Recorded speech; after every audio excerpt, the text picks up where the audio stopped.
सबैजनालाई नमस्कार। नेपाल अनलाइन स्कुलको युट्युब च्यानलमा यहाँहरूलाई धेरै धेरै स्वागत छ। आज हामी यो भिडियोमा विशेष गरेर कक्षा 8को स्वास्थ्य तथा शारीरिक शिक्षा भन्ने जुन विषय छ त्यो विषयमा पनि स्वास्थ्य शिक्षा अन्तर्गतको पारिवारिक तथा सामुदायिक स्वास्थ्य भन्ने जुन पाठ छ त्यो पाठको बारेमा यो भिडियोमा बुझ्न गइरहेछौँ, छलफल गर्न गइरहेछौँ र यसको बारेमा चर्चा गर्छौँ है त। ल भाइ बहिनीहरू, तपाईँहरूले योभन्दा अघिको जुन पाठहरू छ, पाठ 8सम्मका सम्पूर्ण कुराहरू बुझिसक्नु भएको छ र हामीले जुन भिडियो बनाएका छौँ त्यो मार्फत तपाईँहरूले हेरिसक्नु भएको छ होला। यदि हेर्नु भएको छैन भने, तपाईँहरूले त्यसलाई हेर्नु भएको छैन भने तपाईँहरूले स्वास्थ्य तथा शारीरिक शिक्षा कक्षा 8को जुन प्लेलिस्ट छ युट्युबमा हो, त्यो प्लेलिस्टमा गएर योभन्दा अघिका पाठहरू पढ्न सक्नुहुन्छ है त। ल भाइ बहिनीहरू, आउनुहोस् यो पाठ 9मा रहेको पारिवारिक तथा सामुदायिक स्वास्थ्यको बारेमा हामी चर्चा गरौँ, यसको बारेमा बुझौँ। र भाइ बहिनीहरू, तपाईँहरूले आफ्नो किताब, कपी, त्यसै गरी कलम अगाडि लिएर अब यो पाठलाई बुझ्न बस्नु होला र तपाईँहरूलाई महत्त्वपूर्ण लागेका जुन बुदाहरू हुन्छ यो पाठमा त्यसलाई टिप्दै जानु होला, ताकि तपाईँहरूलाई परीक्षामा सजिलो हुन्छ है त। हामीले जुन यहाँ जे कुराहरू बुझ्छौँ, महत्त्वपूर्ण कुराहरू तपाईँहरूले टिप्नु होला र त्यही कुराहरूलाई तपाईँहरूले परीक्षामा लेख्न सक्नुहुन्छ है त। ल भाइ बहिनीहरू, एकदम सजिलो छ यो पाठ र रमाइलो पनि छ, किनभने हाम्रो परिवार र हाम्रो समुदायमा बस्ने मान्छेहरूको स्वास्थ्यसँग जोडिएको पाठ हो। त्यो हुने हुनाले यो पाठ हामीले बुझ्नुपर्छ र यसलाई हामीले आफ्नो व्यवहारमा कसरी चाहिँ हाम्रो परिवारको र समुदायको स्वास्थ्यलाई राम्रो बनाउने त्यस्ता खालका कुराहरू सिक्न सकिन्छ है त। र त्यही कुरा तपाईँहरूले आफ्नो व्यवहारिक जीवनमा प्रयोग गर्न सक्नुहुन्छ। ल भाइ बहिनी हो, अब आउनुहोस् हामी अब हाम्रो पाठतिर अगाडि बढौँ। ल हाम्रो आजको पाठ छ पारिवारिक र सामुदायिक स्वास्थ्य, जसलाई अङ्ग्रेजीमा फ्यामिली एन्ड कम्युनिटी हेल्थ भनेर भन्छौँ। ल अब के हो त यो फ्यामिली एन्ड कम्युनिटी हेल्थ अर्थात् पारिवारिक र सामुदायिक स्वास्थ्य भनेको के हो, त्यसको बारेमा थोरै बुझौँ है त। ल अब भाइ बहिनीहरू, हामीहरू सबैजना चाहिँ एउटा परिवारमा बस्छौँ है त। सबैको आफआफ्नो एउटा परिवार हुन्छ हो, त्यो परिवारमा हामीहरू बस्छौँ है त। ल अब परिवार केलाई भन्ने पहिला त्यसलाई बुझौँ थोरै। ल अनि मात्रै अब पारिवारिक स्वास्थ्य र सामुदायिक स्वास्थ्य बुझ्न सकिन्छ। परिवार भनेको त्यस्तो समूह, त्यस्तो मान्छेहरूको समूह जहाँ चाहिँ रगतको नाता अथवा वैवाहिक सम्बन्धको आधारमा सँगै खाने, बस्ने, एउटै भान्सा गरी खाने र सुत्ने जुन मान्छेको समूह छ त्यसलाई चाहिँ हामीले परिवार भन्छौँ है त। ल त्यो कुरा बुझ्नु पऱ्यो र प्रत्येक परिवारका प्रत्येक व्यक्तिहरूको जुन स्वास्थ्य स्थिति कस्तो छ त्यसको बारेमा जुन अध्ययन गर्ने चिज छ त्यसलाई पारिवारिक स्वास्थ्य भन्छौँ। र हाम्रो समुदायमा बस्ने प्रत्येक मान्छेहरूको बारेमा, उनीहरूको स्वास्थ्यको बारेमा हामीले जानकारी राख्यौँ, उनीहरूको स्वास्थ्य कस्तो स्थितिमा छ त्यो कुरा बुझ्यौँ भने हामीले त्यसलाई सामुदायिक स्वास्थ्य भनेर सामान्य अर्थमा बुझ्न सक्छौँ है त। ल एकदम सजिलो छ, रमाइलो पनि छ यो पाठ। ल हेर्नुहोस् त, अब हामी अगाडि बढौँ हाम्रो पाठमा के दिएको छ त्यसलाई बुझ्दै जाउँ है त। के भनेको रहेछ पारिवारिक र सामुदायिक स्वास्थ्यमा के कुरा बुझ्नुपर्ने रहेछ त्यसलाई चर्चा गर्दै जाउँ है त। ल हेर्नुहोस् त, हामी सबै व्यक्तिहरू परिवारमा बस्छौँ। हेर्नुहोस् त, ल हेर्नुहोस्, हामी सबैजना एउटा परिवारमा बस्ने रहेछौँ। ल रगतको नाता र वैवाहिक सम्बन्धका आधारमा सँगै बस्ने र एउटै भान्सामा खाना खाने मानिसको समूहलाई परिवार भनिन्छ। ल रगतको नाता र वैवाहिक सम्बन्धका आधारमा हामी सँगै बस्ने, त्यस्तै एउटै भान्सामा खाना खाने जुन मान्छेको समूहहरू छ त्यसलाई चाहिँ हामी परिवार भन्ने रहेछौँ। ल अब परिवारमा कस्ता खालको परिवार हुन्छ भन्दा दुईवटा खालको परिवार हुन्छ, एकल परिवार र संयुक्त परिवार। ल एकल परिवारमा आमा, बुबा, छोरा, छोरी हुन्छन्।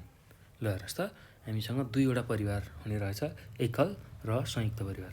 ल एकल परिवारमा आमा, बुबा, छोरा, छोरी हुन्छन् भने संयुक्त परिवारमा आमा, बुबा, छोरा, छोरी त्यसै गरी बुहारी नाति नातिनाहरू सँगै बसेका हुन्छन्। ल यो कुरा हामीले बुझ्नुपर्छ। संयुक्त परिवारमा आमा बुबा छोरा बुहारी नाति नातिनाहरू सँगै बसेका हुन्छन् भने एकल परिवारमा चाहिँ आमा बुवा त्यसै गरी छोरा र छोरी मात्रै त्यति मात्रै बसेका हुन्छन्। ल यो कुरा हामीले बुझ्नुपर्छ। ल अब हामीले के कुरा बुझ्छौँ भन्दाखेरि यही परिवारहरू जुन छ हो त्यही मिलेर नै एउटा समुदाय बन्छ। ल त्यसलाई चाहिँ हामीले बुझ्नुपर्छ। परिवार मिलेर नै समुदाय बन्छ। एउटा निश्चित क्षेत्रमा बस्ने मानिसहरूको जुन समूह छ त्यसलाई हामी समुदाय भन्छौँ। ल परिवार मिलेर नै एउटा समुदाय निर्माण हुने रहेछ। परिवारहरू मिलेर एउटा समुदाय बन्ने रहेछ र एउटा निश्चित क्षेत्रमा बस्ने मान्छेहरूको जुन समूह छ त्यसलाई चाहिँ हामीले खासमा समुदाय भन्ने रहेछौँ है त। ल हामीले परिवार र समुदायको बारेमा भर्खरै बुझ्यौँ भाइ बहिनीहरू। अब उनीहरूको स्वास्थ्यको बारेमा अब हामी चर्चा गर्दैछौँ है त। ल परिवारका सदस्यहरूको शारीरिक सामाजिक तथा मानसिक स्वास्थ्य जुन अवस्था छ त्यसलाई पारिवारिक स्वास्थ्य भनेर भनिने रहेछ। ल हेर्नुहोस् त जुन परिवारका सदस्यहरू छ हो त्यो परिवारका सदस्यहरूको शारीरिक त्यसै गरी सामाजिक तथा मानसिक स्वास्थ्य अवस्थालाई हामी पारिवारिक स्वास्थ्य भनेर भन्ने रहेछौँ। समुदायका मानिसहरूको समग्र स्वास्थ्य अवस्था र उनीहरूको सङ्गठित स्वास्थ्य क्रियाकलापलाई सामुदायिक स्वास्थ्य भनिन्छ। ल हेर्नुहोस् त जुन समुदायमा बस्ने मान्छेहरू छन् उनीहरूको समग्र स्वास्थ्य अवस्था उनीहरूको अवस्था कस्तो छ स्वास्थ्यको र उनीहरूको सङ्गठित जुन स्वास्थ्य क्रियाकलाप छ त्यसलाई हामी सामुदायिक स्वास्थ्य भनेर भन्ने रहेछौँ। ल अब परिवार स्वस्थ भएमा समुदाय स्वस्थ हुन्छ। त्यसैले परिवार र सामुदायिक स्वास्थ्य एकअर्कामा सम्बन्धित हुन्छ। ल हेर्नुहोस् त जो मान्छेहरूको परिवारमा सबैजना स्वस्थ छन् हो त्यस्तै परिवारहरू धेरै भएमा चाहिँ हाम्रो समुदाय अर्थात् जुन ठाउँमा हामी बसिरहेको छौँ त्यहाँका सबै मान्छेहरू स्वस्थ भए अर्थात् समुदाय स्वस्थ भयो भने त्यो पारिवारिक र सामुदायिक स्वास्थ्यको लागि अत्यन्त महत्त्वपूर्ण र राम्रो उपलब्धि मानिन्छ है त। र त्यो कुरा तपाईँहरूले बुझ्नु होला। एउटा व्यक्ति परिवारमा जो व्यक्ति छ त्यो व्यक्ति स्वस्थ भयो र त्यसको परिवार पनि स्वस्थ भयो भने अन्ततः समाज पनि अथवा समुदाय पनि स्वस्थ हुने रहेछ। ल त्यसैले परिवार र सामुदायिक स्वास्थ्य एकअर्कासँग सम्बन्धित छन् भनेर हामी भन्न सक्छौँ है त। ल यति कुरा बुझिसकेपछि हेर्नुहोस् त अब परिवार र समुदायको कस्तो सम्बन्ध हुन्छ त्यसको बारेमा थोरै चर्चा गरौँ है त। परिवार र समुदायको सम्बन्धका बारेमा चर्चा गरौँ। ल अब यसलाई बुझ्नको लागि परिवारहरू मिलेर समुदाय बनेको हुनाले पारिवारिक स्वास्थ्यका विषयमा परिवार र समुदायका बीच प्रत्यक्ष सम्बन्ध हुन्छ। ल हेर्नुहोस् त परिवारहरू नै मिलेर एउटा समुदाय बनेको हुन्छ हो।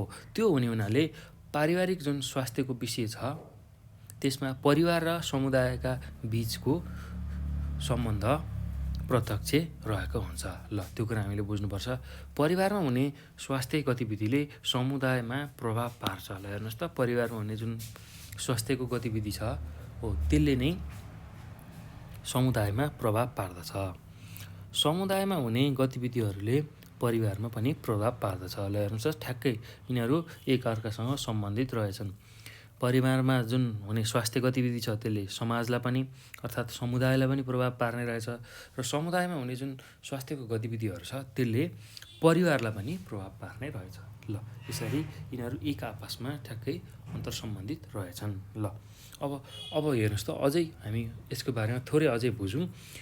परिवार स्वास्थ्य अन्तर्गत परिवारको स्वास्थ्य अन्तर्गत के पर्ने रहेछ विवाह त्यसै गरी गर्भवती मातृ तथा बाल स्वास्थ्य स्याहार परिवार नियोजन सरसफाइ पर्दछन्। ल पारिवारिक स्वास्थ्य अन्तर्गत के पर्ने रहेछ भन्दाखेरि विवाह त्यस्तै गरी गर्भवती महिलाको हेरचाह त्यसै गरी मातृ तथा बाल स्वास्थ्य स्याहार र बच्चा र आमाको स्वास्थ्यको स्याहार त्यसै गरी परिवार नियोजन त्यसै गरी सरसफाइ हो। यस्तो खालको कुराहरू पारिवारिक स्वास्थ्यमा आउने रहेछन्। ल त्यसै गरी परिवारको ढिलो विवाह गर्न समुदायलाई प्रोत्साहन गर्नुपर्छ। ल परिवारको ढिलो विवाह गर्न समुदायलाई प्रोत्साहित गर्नुपर्छ। ल परिवारमा ढिलो बिहे गर्न हामीले समुदायलाई प्रोत्साहित गर्नुपर्छ, किनभने चाँडो बिहे गर्दा चाँडै सन्तान हुने सम्भावना हुन्छ र चाँडो सन्तान जन्माउनु भनेको बच्चा र आमा दुवैको लागि खतरा मानिन्छ है त। त्यही भएर ढिलो चाहिँ बिहे गर्दाखेरि हुन्छ भनेर समुदायले चाहिँ प्रोत्साहित गर्नुपर्छ है त। ल अब अर्को के कुरा हामीले यसमा बुझ्नु जरुरी छ भने गर्भवती महिलाको जाँच, सुत्केरी महिलाको उचित स्याहार गर्न समुदायमा स्वास्थ्य क्रियाकलाप सञ्चालन गर्नुपर्छ। ल हेर्नुहोस् त, गर्भवती महिलाहरूको जाँच समय समयमा, त्यसै गरी सुत्केरी महिलाहरूको उचित स्याहार, उनीहरूको उचित खानपान हो, त्यो गर्न चाहिँ समुदायमा स्वास्थ्य क्रियाकलापहरू सञ्चालन गर्नुपर्ने रहेछ। ल त्यो कुरा हामीले बुझ्नुपर्छ। त्यस्तै शिशु तथा बालबालिकाको स्वास्थ्य स्याहारमा परिवार तथा समुदायले विशेष ध्यान दिनुपर्छ। ल हेर्नुहोस् त, शिशु तथा बालबालिकाको जुन स्वास्थ्य स्याहार छ त्यसमा चाहिँ परिवारकै सदस्य र समुदायले पनि विशेष ध्यान दिनुपर्छ। जो बच्चा भर्खरै जन्मिएको छ त्यसमा आफ्नो परिवारका सबै सदस्यहरूले उसको ध्यान दिनुपर्ने र समुदायमा बस्ने व्यक्तिहरूले पनि विशेष ध्यान पुर्याउनुपर्छ। त्यस्तै अब सानो परिवार तथा सुखी परिवारको मान्यतालाई समुदायले प्रोत्साहन गर्नुपर्छ। ल हेर्नुहोस् त, सानो परिवार सुखी परिवार भनेर भन्छ। जति थोरै मान्छे परिवारमा भयो त्यति नै परिवारलाई सुखी परिवारको रूपमा मानिने हुनाले समुदायले चाहिँ यसलाई प्रोत्साहन गर्नुपर्छ। समुदायले नै थोरै परिवार बनाउने भनेर प्रोत्साहन गर्नुपर्छ। त्यो गर्यो भने हामीले जनसङ्ख्या नियन्त्रण पनि गर्न सक्छौँ। त्यो कुरा हामी बुझ्नुपर्छ है। ल परिवार नियोजनका साधनको प्रयोग तथा जन्म नियन्त्रण सम्बन्धी चेतना एवं सेवा सुविधा घर घरमा पुर्याउने प्रयास गर्नुपर्छ। ल समुदायले के गर्न सक्ने रहेछ भन्दाखेरि प्रत्येक परिवारमा परिवार नियोजनको जुन साधनहरू हुन्छ त्यसको प्रयोग र जन्म नियन्त्रण सम्बन्धी जुन चेतना छ, जनसङ्ख्या वृद्धिको चेतना, त्यो चेतना चाहिँ प्रत्येक घर घरमा पुर्याउनु पर्ने रहेछ। तब मात्र जुन समुदायले परिवारसँग गर्ने जुन सम्बन्ध छ त्यो सुदृढ हुने रहेछ। किनभने परिवारबाट नै एउटा समुदाय बन्ने हुनाले यो काम समुदायले पनि गर्नुपर्ने रहेछ, समुदायले यसमा सहयोग गर्नुपर्ने रहेछ। ल यो कुरा हामीले बुझ्यौँ। अब हेर्नुहोस् त, अर्को कुरा के बुझ्नुपर्छ यसमा भन्दा पारिवारिक स्वास्थ्यलाई स्वस्थ बनाउन प्रत्येक परिवारले घरको फोहोर घरमै तह लगाउने गर्नुपर्छ। हेर्नुहोस् त, हाम्रो परिवारका सदस्यहरूले समुदाय अर्थात् जुन हाम्रो वरपरको वातावरण छ त्यसलाई सफा राख्न चाहिँ आफ्नो घरमा निक्लेको फोहोर आफै व्यवस्थापन गर्ने, आफै तह लगाउने, यस्तो खालको कार्य गर्नुपर्ने रहेछ। त्यो कुरा हामीले ख्याल गर्नुपर्छ है। ल त्यसै गरी समुदायले खुल्ला दिशा नियन्त्रण गर्ने, सफा पानी उपलब्ध गराउने कार्य गर्नुपर्छ। ल समुदायले अर्को के काम गर्न सक्छ भन्दाखेरि खुल्ला दिशा नियन्त्रण, जता पाए त्यतै दिशा पिसाब गर्ने हो, त्यस्ता खालको कार्यहरू रोक्नको लागि सफा पानी उपलब्ध गराउने हो, यस्ता खालको कार्य गर्न सक्छ। ल यो कुरा हामीले बुझ्नुपर्छ। अब त्यसका साथसाथै हेर्नुहोस् त, परिवारका सदस्यले धुमपान नगर्ने, स्वच्छ बानी व्यवहार अपनाउने गर्दा परिवार र समुदायको स्वास्थ्य राम्रो हुन्छ। ल परिवार र समुदायको दुवैको स्वास्थ्य स्थिति राख्नको लागि के गर्न सकिने रहेछ भन्दा परिवारको जुन सदस्य छ उसले चाहिँ धुमपान, मद्यपान हो, यस्ता खालका जुन क्रियाकलाप हुन्छ त्यसलाई गर्नु हुँदैन। त्यो हामीले बुझ्नुपर्छ है। ल अब यो भइसकेपछि भाइ बहिनीहरू हामी अब अलिकति अगाडि बढौँ। त्यसमा के पढ्नुपर्ने छ, के बुझ्नुपर्ने छ भन्दा पारिवारिक तथा सामुदायिक स्वास्थ्य सुधारका लागि गर्नुपर्ने कार्यहरू के हो त हो, त्यसकै बारेमा हामी बुझ्न गइरहेछौँ है त। हाम्रो परिवार र समुदायको जुन स्वास्थ्य स्थिति छ त्यसलाई सुधार गर्नको लागि हामीले कस्ता खालका कार्य गर्न सकिन्छ त्यसकै बारेमा चर्चा गरौँ।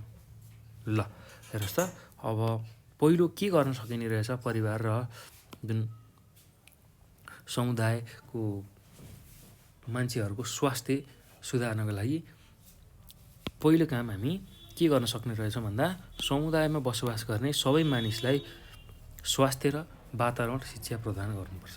ल जो हाम्रो समुदायमा बस्छन् ती व्यक्तिहरूलाई, ती प्रत्येक व्यक्तिहरूलाई चाहिँ हाम्रो स्वास्थ्य र वातावरण सम्बन्धी शिक्षा हामीले दिनुपर्ने रहेछ। स्वास्थ्य शिक्षा र वातावरण शिक्षा दिनुपर्ने रहेछ। ल स्वास्थ्य शिक्षामा के पर्ने रहेछ भन्दाखेरि अब कसरी चाहिँ आफ्नो शरीरलाई स्वस्थ बनाउने, कसरी निरोगी जीवन जिउने, कसरी स्वस्थकर जीवन जिउने, कसरी पौष्टिकयुक्त आहारहरू खाने, कसरी रोगहरूबाट बच्ने, कसरी विभिन्न दुर्घटनाबाट बच्नको लागि सुरक्षाको उपायहरू अपनाउने हो, यस्ता खालका शिक्षा। त्यसरी कसरी आफ्नो वातावरणलाई स्वच्छ बनाउने, वातावरणलाई प्रदूषित हुन नदिन के गर्ने हो, यस्ता खालका शिक्षा चाहिँ उनीहरूलाई दिनुपर्ने रहेछ।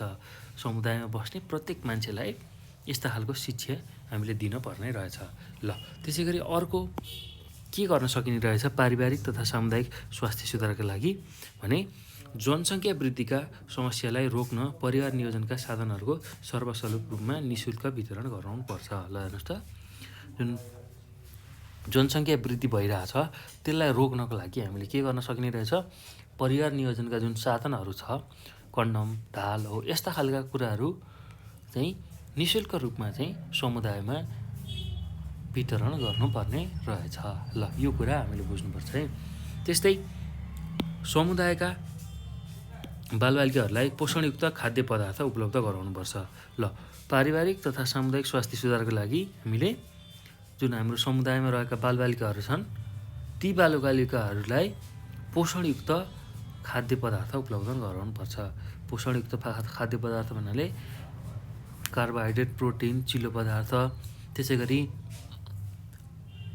भिटामिन र खनिज हो, यस्ता खालका जुन तत्त्वहरू मिसिएको सन्तुलित भोजन छ त्यसलाई हामी पोषणयुक्त खाद्य पदार्थ भन्न सक्छौँ है। हो यस्तो खालको खानेकुराहरू चाहिँ उपलब्ध गराउनु पर्ने रहेछ समुदायमा भएका सम्पूर्ण बालबालिकाहरूलाई। ल त्यस्तै गरी अर्को के गर्न सकिने रहेछ पारिवारिक तथा सामुदायिक स्वास्थ्य सुधार्नको लागि भन्दा वातावरण स्वस्थ राख्न टोलका सबैलाई चेतना जगाउने र फोहोर मैला विसर्जनको उचित प्रबन्ध मिलाउने। ल हेर्नुहोस् त, जुन हाम्रो वरपरको जुन वातावरण छ त्यसलाई सफा राख्नको लागि सबैलाई चेतना जगाउने, हाम्रो जुन टोलमा चेतना जगाउने, कसरी हाम्रो वातावरणलाई स्वच्छ सफा राख्न सकिन्छ, कसरी वातावरणलाई जोगाउन सकिन्छ, रुखहरू रोप्ने हो कि, वायु प्रदूषण कम गर्ने हो कि, त्यसै गरी जमिन प्रदूषण अर्थात् पानी प्रदूषण हो, यस्ता खालका प्रदूषणहरूलाई हामीले रोक्न विभिन्न चेतनामूलक कार्यक्रमहरू सञ्चालन गर्ने र प्रत्येक व्यक्तिलाई यसको बारेमा जनचेतना दिने, त्यसै गरी फोहोर मैला विसर्जनको लागि उचित प्रबन्ध मिलाउने, ठाउँमा फोहोर राख्नको लागि फोहोरका डिब्बाहरू राखिदिने, त्यसै गरी सडे गल्ने फोहोरलाई एउटा ठाउँमा मल बनाउन सक्ने, त्यसै गरी जो पुनः प्रयोगमा आउने खालका फोहोरहरू छन् त्यसलाई पुनः प्रयोगको लागि प्रयोग गर्ने हो, यस्ता खालका कार्यहरू हामी गर्न सक्छौँ है त। त्यसै गरी अब अर्को के गर्न सक्छौँ पारिवारिक तथा सामुदायिक स्वास्थ्य सुधार्नको लागि रोग विरुद्धको खोप लगाउने व्यवस्था र समुदायमा रोगको उचित उपचारको प्रबन्ध मिलाउनुपर्छ। ल हेर्नुहोस् त, रोग विरुद्ध खोप लगाउने व्यवस्था। ल भर्खरै पनि हामीले कोभिड-19 अर्थात् कोरोना भाइरसको खोप लगाउने जुन व्यवस्था थियो त्यो समुदायबाट हुनुपर्ने रहेछ। ल हो त्यस्तै समुदायमा चाहिँ अब जुन खोप लगाउने व्यवस्था, त्यसै गरी समुदायमा रोगको उचित उपचारको प्रबन्ध हामीले मिलाउनु पर्ने रहेछ। ल त्यस्तै अर्को के गर्न सकिने रहेछ पारिवारिक तथा सामुदायिक स्वास्थ्य सुधार्नको लागि समुदायमा हुने गरेको लागु पदार्थ मद्यपान र धुमपानको सेवनको दुर्व्यसनलाई हटाउन जनचेतनामूलक कार्यक्रम गर्नुपर्छ। ल हाम्रो समुदायमा भएको जुन लागु पदार्थ भन्ने बित्तिकै जुन पदार्थ खाँदाखेरि हाम्रो शरीरको सम्झन सक्ने, बुझ्न सक्ने हो त्यो क्षमतामा ह्रास आउने त्यस्तो खालको जुन पदार्थ छ, गाँजा, चरेस, बाङ, धतुरो, कोकिन हो, यस्ता खालका पदार्थ, त्यसै गरी मद्यपान, विभिन्न जाँड, रक्सी, बियर, भोड्का, रम यस्ता खालको कुराहरू र धुमपान, चुरोट, बिडी, त्यसै गरी गाँजा, तम्बाकु हो यस्ता खालको जुन सेवनको दुर्व्यसन छ, त्यस्तो लत छ, त्यसलाई हटाउन हामीले जनचेतनामूलक कार्यक्रमहरू सञ्चालन गर्नुपर्छ। यस्ता खालका लागु पदार्थहरू प्रयोग गर्दाखेरि हाम्रो शरीरमा हुने असरहरू त्यसको बारेमा हामीले चर्चा गर्न सक्छौँ र यसले हाम्रो शरीर, मन र समाजलाई कसरी प्रभाव पारिरहेछ, कसरी यसले असर गरिरहेछ, यसको बेफाइदा के छन्, यो नखाँदाखेरि हाम्रो शरीर कसरी स्वस्थ हुन्छ हो त्यस्ता खालका जुन चेतनामूलक कार्यक्रम गरेर चाहिँ हामीले पारिवारिक तथा सामुदायिक स्वास्थ्य सुधार गर्न सक्छौँ है त। ल अब यति कुरा हामीले यसमा बुझ्यौँ। पारिवारिक तथा सामुदायिक स्वास्थ्य सुधारको लागि गर्नुपर्ने कार्यहरू हामीले चर्चा गऱ्यौँ। अब हामी भाइ बहिनीहरू समुदायमा उपलब्ध स्वास्थ्य सेवाहरूको उपयोगको बारेमा चर्चा गर्छौँ है त। ल हाम्रो समुदायमा उपलब्ध हुने जुन स्वास्थ्य सेवाहरू छ त्यो के रहेछन् त त्यसकै बारेमा छलफल गरौँ है। ल अब तपाईँहरूको जुन समुदाय छ त्यसमा पनि उपलब्ध स्वास्थ्य सेवाहरूको उपयोग कसरी हुने रहेछ, के रहेछन् त्यसलाई पनि बुझ्न सकिन्छ है त। ल हेर्नुहोस् त, अब जनताको स्वास्थ्य स्तर उकास्नका लागि सरकारले विभिन्न स्वास्थ्य सेवाहरू उपलब्ध गराएको छ। ल हेर्नुहोस् त, हाम्रो देशको जो जनताहरू हुनुहुन्छ हो उनीहरूको स्वास्थ्यको स्तर उकास्नको लागि, उनीहरूको स्वास्थ्य राम्रो बनाउनको लागि सरकारले के गरेको छ भन्दा विभिन्न स्वास्थ्य सेवाहरू उपलब्ध गराएको छ। ल सरकारले विभिन्न स्वास्थ्य सेवाहरू उपलब्ध गराएको छ। उपलब्ध सेवाहरू उपयोग गरेर आफ्नो परिवार तथा समुदायको स्वास्थ्य हेरचाह गर्नु हाम्रो दायित्व हुन्छ। ल जुन त्यो उपलब्ध सेवाहरू छ, हाम्रो सरकारले हाम्रो स्वास्थ्य सेवाहरू जुन उपलब्ध गराएको छ हो त्यसलाई प्रयोग गरेर आफ्नो परिवार र समुदायको स्वास्थ्यको हेरचाह गर्नु हाम्रो दायित्व अथवा कर्तव्यभित्र पर्दछ। ल अब नेपाल सरकारले प्रत्येक व्यक्तिलाई आधारभूत स्वास्थ्य सेवा उपलब्ध गराउने नीति लिएको छ र हाम्रो सरकार जुन छ नेपाल सरकार हो, नेपाल सरकारले चाहिँ के गरेको छ भन्दाखेरि प्रत्येक व्यक्तिलाई आधारभूत जुन स्वास्थ्य सेवा छ हो त्यो चाहिँ उपलब्ध गराउने नीति लिएको छ। प्रत्येक व्यक्तिले चाहिँ आधारभूत स्वास्थ्यका सेवाहरू चाहिँ उसले पाउने त्यस्तो नीति बनाएको छ है त। ल हाम्रो समुदायमा उपलब्ध स्वास्थ्य सेवा संस्थाहरू निम्नलिखित छन्। ल हाम्रो समाजमा चाहिँ अब त्यो स्वास्थ्यको स्थिति सुधार्नको लागि विभिन्न स्वास्थ्य सेवाको संस्थाहरू छन्, त्यो अब हामी चर्चा गर्छौँ है त। ल पहिलो छ उपस्वास्थ्य चौकी, जसलाई हामी अङ्ग्रेजीमा सब हेल्थ पोस्ट भनेर भन्छौँ है त। ल उपस्वास्थ्य चौकी, ल यो भनेको कस्तो हुन्छ र यसले के काम गर्छ त्यसकै बारेमा हामी चर्चा गर्छौँ है त।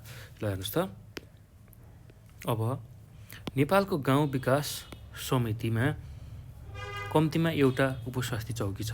ल हेर्नुहोस् त, हाम्रो देशको जुन गाविस भन्छौँ गाउँ विकास समिति हो, त्यो गाउँ विकास समितिमा कम्तीमा एउटा उपस्वास्थ्य चौकी रहेको छ। ल हाम्रो देशैभरि जुन गाविसहरू छन् हो त्यो गाविसमा कम्तीमा एउटा उपस्वास्थ्य चौकी रहेको छ। ल अब यसले के गर्छ त यो उपस्वास्थ्य चौकीले भन्दा यस संस्थाले बिरामीको सामान्य उपचारात्मक, प्रतिरोधात्मक र सम्बोधनात्मक स्वास्थ्य सेवा प्रदान गर्छ। ल यस्तो खालको उपस्वास्थ्य चौकीले के गर्ने रहेछ, बिरामीको सामान्य उपचारहरू गर्ने रहेछ। त्यसै गरी कसरी चाहिँ रोग लाग्न नदिने त्यस्तो प्रतिरोधात्मक कुराहरूको बारेमा सेवा प्रदान गर्ने रहेछ। रोग लाग्न नदिन कसरी आफ्नो प्रतिरक्षालाई बलियो बनाउने त्यस्तो खालको कुरा गर्ने रहेछ।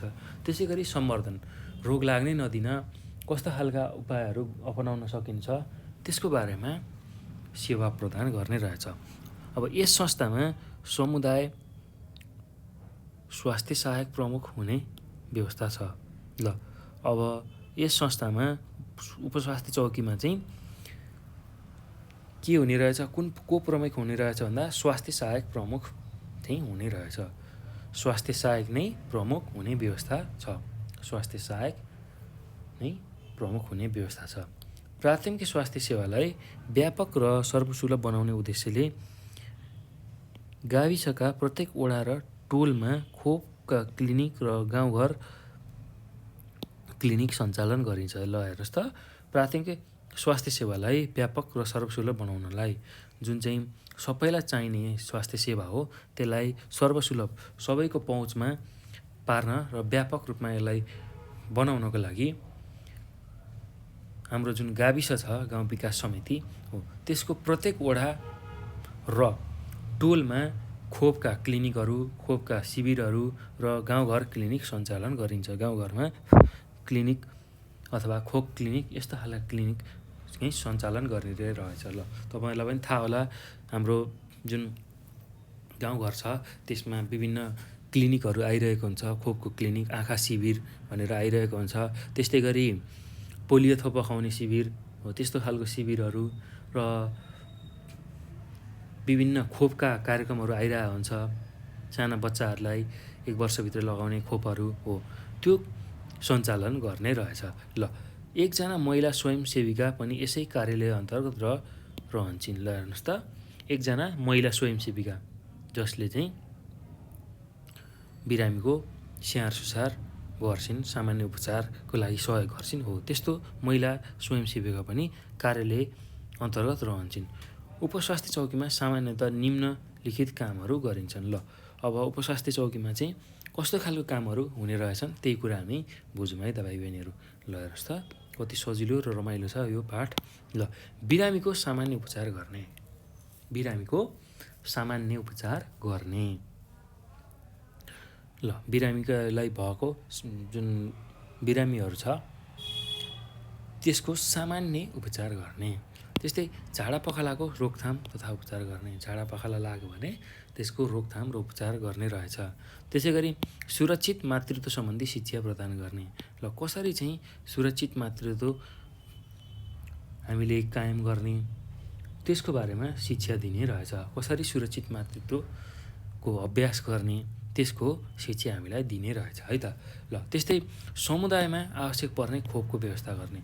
ल समुदायमा जुन खोपको आवश्यकता छ हो त्यस्तो खोपको चाहिँ व्यवस्था गर्ने रहेछ। त्यसै गरी HIV र एड्स, औलो, यौन तथा कुष्ठरोग सम्बन्धी स्वास्थ्य शिक्षा दिने। ल HIV र एड्स जस्तो जुन यौन रोग छ त्यसको, त्यसै गरी औलो, यौन रोग तथा कुष्ठरोग सम्बन्धी स्वास्थ्य शिक्षा प्रदान गर्ने। त्यस्तै अर्को के गर्ने रहेछ भन्दा स्वस्थ वातावरण कायम गर्न समुदायमा स्वास्थ्य अभियान सञ्चालन गर्ने। ल एकदम राम्रो वातावरण कायम गर्नको लागि हाम्रो समुदायमा स्वास्थ्य अभियान सञ्चालन गर्ने। त्यस्तै गरी परिवार नियोजनका अस्थायी साधनहरूको सेवा उपलब्ध गराउने। ल परिवार नियोजनका अस्थायी साधन कन्डम, ढाल हो, यस्ता खालका जुन सामग्रीहरू छ स्वास्थ्य सामग्रीहरू त्यसको सेवा चाहिँ उपलब्ध गराउने रहेछ। ल यो कुरा हामीले बुझ्नुपर्छ है त। ल अब यो पछि आउँछ अर्को स्वास्थ्य संस्था स्वास्थ्य चौकी। होइन हामीले उपस्वास्थ्य चौकीको बारेमा चर्चा गऱ्यौँ, अब यसमा स्वास्थ्य चौकीको बारेमा चर्चा गरौँ है त। ल स्वास्थ्य चौकीमा के हुने रहेछ, कस्ता खालका सेवाहरू हुने रहेछ त्यसकै बारेमा चर्चा गरौँ है त। ल हेर्नुहोस् त, ल अब स्वास्थ्य चौकी भन्ने बित्तिकै उपस्वास्थ्य चौकीभन्दा माथिल्लो स्वास्थ्य सम्बन्धी कार्य गर्ने इलाका स्तरको संस्थालाई स्वास्थ्य चौकी भनिन्छ। ल हेर्नुहोस् त, उपस्वास्थ्य चौकीभन्दा अलिकति माथिल्लो स्वास्थ्य सम्बन्धी कार्य गर्ने हो त्यस्तो खालको इलाका स्तरको संस्थालाई स्वास्थ्य चौकी भनिन्छ। ल ऐना चाहिँ के थियो, गाविस स्तरको थियो, गाउँ विकास समितिको जुन स्तरको थियो, अहिले चाहिँ इलाका स्तरको स्वास्थ्य संस्थालाई हामी स्वास्थ्य चौकी भनेर भन्ने रहेछौँ।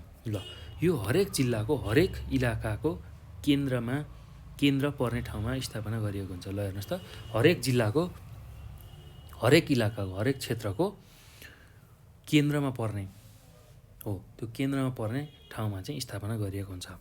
यस संस्थाको प्रमुख वरिष्ठ स्वास्थ्य सहायक रहने व्यवस्था छ। ल यो संस्थाको प्रमुखमा को बस्ने रहेछ, वरिष्ठ स्वास्थ्य सहायक वरिष्ठ स्वास्थ्य सहायक रहने व्यवस्था रहेछ। ल अब यस संस्थाले उपस्वास्थ्य चौकीबाट हुने सबै कार्यहरू गर्नका साथै उपस्वास्थ्य चौकीको रेखदेख समेत गर्दछ। ल अब स्वास्थ्य चौकीले चाहिँ के गर्ने रहेछ भन्दा जुन उपस्वास्थ्य चौकीले दिने सेवा सुविधाहरू छ त्यो सबै दिने, त्यसका साथसाथै उपस्वास्थ्य चौकीको पनि रेखदेख उपस्वास्थ्य चौकीको पनि रेखदेख गर्ने रहेछ। ल त्यो कुरा हामीले बुझ्नुपर्छ। ल हेर्नुहोस् त, अब यसका अतिरिक्त स्वास्थ्य चौकीले गर्ने कार्यहरूलाई बुँदागत रूपमा तल उल्लेख गरिएको छ। ल अब स्वास्थ्य चौकीले के कार्यहरू गर्ने रहेछ त्यसलाई हामी बुँदागत रूपमा हेर्छौँ है त।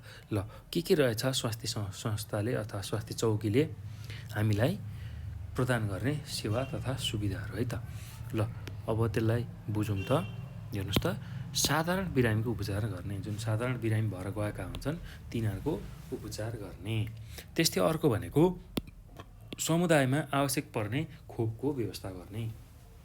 हाम्रो समुदायलाई जुन खोप आवश्यक भइरहेको हुन्छ हो त्यो खोपहरूको चाहिँ व्यवस्था गर्ने काम चाहिँ स्वास्थ्य चौकीले गर्छ है त। ल यो कुरा हामीले सम्झनुपर्छ। ल अब त्यसै गरी अर्को के काम गर्ने रहेछ त, स्वास्थ्य चौकीले अर्को के काम गर्ने रहेछ त्यसलाई बुझौँ। यसले अर्को के गर्ने रहेछ भन्दा स्वस्थ वातावरण कायम गर्न र समुदायमा स्वास्थ्य अभियान सञ्चालन गर्ने। ल हेर्नुहोस् त, एकदम स्वस्थ वातावरण कायम गर्ने, कसरी सफा हुन सकिन्छ, कसरी आफ्नो व्यक्तिगत सरसफाइ गर्ने, त्यसका साथसाथै आफ्नो वरपरको वातावरणलाई कसरी सफा राख्न सक्ने, यस्तो खालको जुन अभियान छ, अर्थात् समुदायका प्रत्येक व्यक्तिलाई कसरी स्वस्थ राख्न सकिन्छ, कसरी राम्रो बनाउन सकिन्छ हो, त्यसको लागि विभिन्न कार्यक्रमहरू सञ्चालन गर्छ, जनचेतनाका कार्यक्रमहरू गर्ने गर्दछ है त। ल अब अर्को के छ भन्दा रोग लागेका व्यक्तिलाई अन्य व्यक्तिमा सर्न नदिनको लागि विभिन्न कदम चाल्ने। ल हेर्नुहोस् त, रोग लागेको व्यक्ति छ, त्यो रोग लागेको व्यक्तिबाट अर्को निरोगी व्यक्तिमा रोग सर्न नदिनको लागि विभिन्न कदमहरू चाल्न सक्छ। ल त्यो काम गर्ने रहेछ। त्यस्तै अर्को के काम गर्ने रहेछ भन्दा परिवार नियोजनको जुन सेवा छ त्यो प्रदान गर्ने, परिवार नियोजनका जुन साधनहरू छ त्यो दिने हो, त्यस्तो खालको कार्य गर्ने रहेछ। ल अब अर्को के गर्ने रहेछ स्वास्थ्य चौकीले भन्दा आफूभन्दा माथिल्लो निकाय जुन छ त्यसले दिएको जुन आदेश छ त्यसलाई पालना गर्ने, निर्देशन छ त्यसलाई पालना गर्ने। ल यस्तो खालको कार्य चाहिँ स्वास्थ्य चौकीले गर्ने रहेछ। ल अब यो पछि अर्को स्वास्थ्य संस्था छ हाम्रो, जुन पारिवारिक र सामुदायिक स्वास्थ्य स्थिति राम्रो बनाउनको लागि अर्को स्वास्थ्य संस्था के छ भन्दा प्राथमिक स्वास्थ्य केन्द्र, जसलाई हामी प्राइमरी हेल्थ सेन्टर भनेर भन्छौँ है त अङ्ग्रेजीमा। ल प्राथमिक स्वास्थ्य केन्द्र। ल अब हेर्नुहोस् त, अब यो भनेको कस्तो, यसले के काम गर्छ त्यसकै बारेमा बुझौँ है त। हरेक निर्वाचन क्षेत्रका जनतालाई सर्वसुलभ स्वास्थ्य सेवा प्रदान गर्ने उद्देश्यका साथ प्रत्येक निर्वाचन क्षेत्रमा कम्तीमा एउटा प्राथमिक स्वास्थ्य केन्द्र स्थापना गरिएको हुन्छ। ल हेर्नुहोस् त, हरेक निर्वाचन क्षेत्र, हाम्रो निर्वाचन क्षेत्र भनेको भोट हाल्ने ठाउँ, एउटा क्षेत्र तोकिएको हुन्छ हो, त्यो क्षेत्रका जनतालाई सर्वसुलभ स्वास्थ्य, एकदम सबैले पाउने खालको स्वास्थ्य सेवा प्रदान गर्ने उद्देश्यले प्रत्येक निर्वाचन क्षेत्रमा कम्तीमा एउटा प्राथमिक स्वास्थ्य केन्द्र स्थापना गरिएको हुन्छ। ल यस संस्थाको प्रमुखमा MBBS योग्यता भएको चिकित्सक हुने व्यवस्था छ। ल हेर्नुहोस् त, प्राथमिक स्वास्थ्य केन्द्रमा चाहिँ के हुने रहेछ, MBBS जसले पढेको छ, MBBS भनेको डक्टरी जसले पढेको छ हो, त्यो योग्यता भएको एकजना चिकित्सक चाहिँ यसको प्रमुख हुने रहेछ। ल यस केन्द्रबाट उपचारात्मक सेवाहरू उपलब्ध हुन्छन्। ल हेर्नुहोस् त, यो केन्द्रबाट के हुने रहेछ, उपचारात्मक सेवाहरू प्रदान हुने रहेछन्। ल अब यस केन्द्रको माथिल्ला निकायले तयार पारेको नीति कार्यान्वयन गर्ने जिम्मेवारी रहेको हुन्छ। ल यो केन्द्रले के गर्ने रहेछ, योभन्दा माथिल्लो जुन निकाय छ, स्वास्थ्यको निकाय हो, त्यसले तयार पारेको जुन नीति नियमहरू छ त्यसलाई कार्यान्वयन गर्ने रहेछ। ल त्यो कुरा हामीले बुझ्नुपर्छ है। त्यस्तै गरी अब हेर्नुहोस् त, प्राथमिक स्वास्थ्य केन्द्रले गर्ने कार्यहरूलाई तल उल्लेख गरिएको छ। ल यो प्राथमिक स्वास्थ्य केन्द्रले चाहिँ के कार्य गर्ने रहेछ त्यही कार्यलाई हामी अब बुझौँ है त। ल हेर्नुहोस् त, पहिलो कार्य के गर्ने रहेछ। पहिलो कार्य अन्य स्वास्थ्य संस्थाबाट रिफर भएर आएका बिरामीहरूको उपचार गर्ने। ल अन्य स्वास्थ्य संस्था भनेको उपस्वास्थ्य चौकी, स्वास्थ्य चौकी हो। त्यहाँबाट रेफर भएर आएको, त्यहाँबाट पठाइएको जुन बिरामी छ त्यहाँबाट उपचार गर्न नसकेर पठाएको स्वास्थ्य चौकी, उपस्वास्थ्य चौकीबाट उपचार गर्न नसकेर रिफर गरेर पठाएका जुन बिरामीहरू छन् तिनीहरूको उपचार चाहिँ हाम्रो केले गर्ने रहेछ, प्राथमिक स्वास्थ्य केन्द्रले गर्ने रहेछ। ल प्राथमिक स्वास्थ्य केन्द्रले के गर्ने रहेछ, अन्य स्वास्थ्य संस्था भनेको स्वास्थ्य चौकी, उपस्वास्थ्य चौकीबाट बिरामी उपचार गर्न नसकेर पठाइदिएको जसलाई हामी रेफर भन्छौँ हो, रिफर भन्छौँ हो, त्यहाँबाट आएका जुन बिरामीहरू हुन्छन् त्यसको उपचार गर्ने रहेछ। ल त्यसै गरी अर्को के काम गर्ने रहेछ प्राथमिक स्वास्थ्य केन्द्रले भन्दा उपचार गर्न नसकिने बिरामीलाई माथिल्लो स्वास्थ्य संस्थामा रिफर गर्ने। ल अब उसले उपचार गर्न नसक्ने खालको बिरामीहरू रहेछ भने ऊभन्दा माथिल्लो जुन संस्था छ, स्वास्थ्यको संस्था हो, त्यो संस्थामा चाहिँ जा भनेर पठाउने। ल त्यसलाई हामी रिफर गर्नु भन्छौँ हो, त्यो काम गर्ने रहेछ। त्यसै गरी खोप, स्वास्थ्य शिक्षा, परिवार नियोजन सेवा, मातृ शिशु स्वास्थ्य सेवा प्रदान गर्ने। ल खोपको व्यवस्था गर्ने रहेछ, त्यस्तै गरी स्वास्थ्य शिक्षा प्रदान गर्ने रहेछ, त्यस्तै गरी परिवार नियोजन सम्बन्धी सेवा, त्यस्तै गरेर मातृ शिशु स्वास्थ्य सेवा प्रदान गर्ने। ल यो काम चाहिँ केले गर्ने रहेछ, प्राथमिक स्वास्थ्य केन्द्रले गर्ने रहेछ। त्यस्तै स्वास्थ्य कार्यक्रम सञ्चालन गर्ने, स्वास्थ्यका विभिन्न कार्यक्रमहरू छन् हो, त्यो कार्यक्रमहरू सञ्चालन गर्ने। कसरी स्वास्थ्य हाम्रो समुदाय अथवा परिवारको स्वास्थ्य स्थिति राम्रो बनाउन सकिन्छ हो, त्यस्ता खालका कार्यक्रमहरू ल्याउने। कसरी चाहिँ उनीहरूको परिवार र समुदायको स्वास्थ्यलाई राम्रो बनाउने, कसरी सबैलाई निरोगी बनाउने हो, यस्ता खालका कार्यक्रमहरू सञ्चालन गर्ने रहेछ। ल त्यसै गरी अर्को के गर्ने रहेछ भन्दा आफूभन्दा माथिल्लो निकायले दिएका आदेशहरूको पालना गर्ने। आफूभन्दा जुन माथिल्ला निकायहरू छन् त्यसले दिएको आदेशहरूलाई पालना गर्ने। त्यसै गरी उपस्वास्थ्य चौकी र स्वास्थ्य चौकीको कामहरूको अनुगमन तथा मूल्याङ्कन गर्ने। ल अर्को प्राथमिक स्वास्थ्य केन्द्रले के गर्ने रहेछ भन्दा उपस्वास्थ्य चौकी र स्वास्थ्य चौकीको कामहरूलाई हेर्ने, अनुगमन गर्ने, जाँच्ने, उनीहरूले गरेको काम राम्रो भएको छ कि छैन, उनीहरूले राम्रोसँग काम गरिरहेको छ कि छैन, त्यो कुरा चाहिँ प्राथमिक स्वास्थ्य केन्द्रले गर्ने रहेछ। ल भाइ बहिनीहरू, तपाईँले के बुझ्नु होला भने उपस्वास्थ्य चौकी जुन छ त्यो सबैभन्दा तल्लो स्तरको स्वास्थ्य संस्था हो, त्योभन्दा माथिल्लो स्वास्थ्य चौकी हो, त्योभन्दा माथिको प्राथमिक स्वास्थ्य केन्द्र हो। र अब त्यो पछि हामी अर्को स्वास्थ्य संस्थाको बारेमा चर्चा गर्दैछौँ, आयुर्वेद अस्पताल। ल हेर्नुहोस् त, आयुर्वेद अस्पताल। ल अब आयुर्वेदिक अस्पताल। ल केन्द्रीय निकायका रूपमा आयुर्वेदिक विभाग रहेको हुन्छ। ल हेर्नुहोस् त, केन्द्रीय निकायको रूपमा आयुर्वेद विभाग रहेको हुन्छ, एउटा केन्द्र हुन्छ हो, त्यो केन्द्रको निकायका रूपमा आयुर्वेद विभाग रहेको हुन्छ। यसको मुख्य कार्य भनेको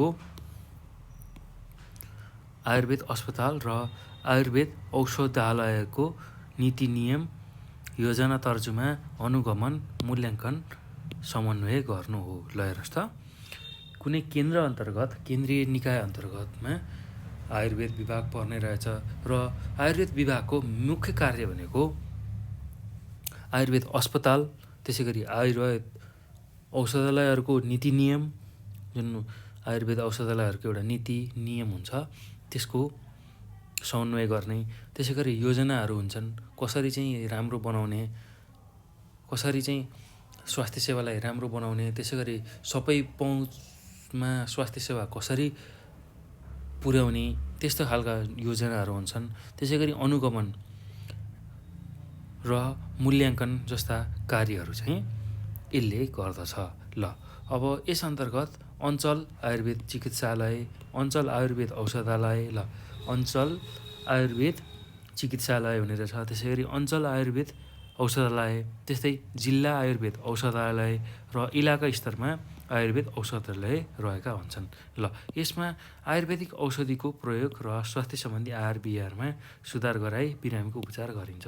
यसका लागि वैद्य तथा आयुर्वेदिक डाक्टरको व्यवस्था गरिएको हुन्छ। ल हेर्नुहोस् त, आयुर्वेदिक अस्पतालमा के हुने रहेछ भन्दा आयुर्वेदिक औषधिहरू जुन जडीबुटीहरू प्रयोग गरेर बनेको हुन्छन् त्यो औषधिहरू र त्यो औषधि सँगसँगै स्वास्थ्य सम्बन्धी जुन आहार विहारका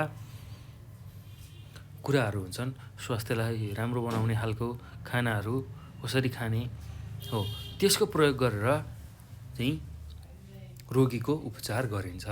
ल त्यस्तै गरी आयुर्वेद औषधालयमा अर्थात् अस्पतालमा के को व्यवस्था हुन्छ भन्दा आयुर्वेदिक डाक्टर पनि हुन्छन् र वैद्यको पनि व्यवस्था हुन्छ है त। ल यो कुरा चाहिँ आयुर्वेद अस्पतालमा हुने रहेछ। ल हामीले यो कुरा बुझ्नुपर्छ। ल अब होमियोप्याथी अस्पताल, ल अर्को के रहेछ, अर्को स्वास्थ्य संस्था होमियोप्याथिक अस्पताल। ल होमियोप्याथिक अस्पताल, ल अब यसमा के हुन्छ त्यही कुरा बुझौँ है त।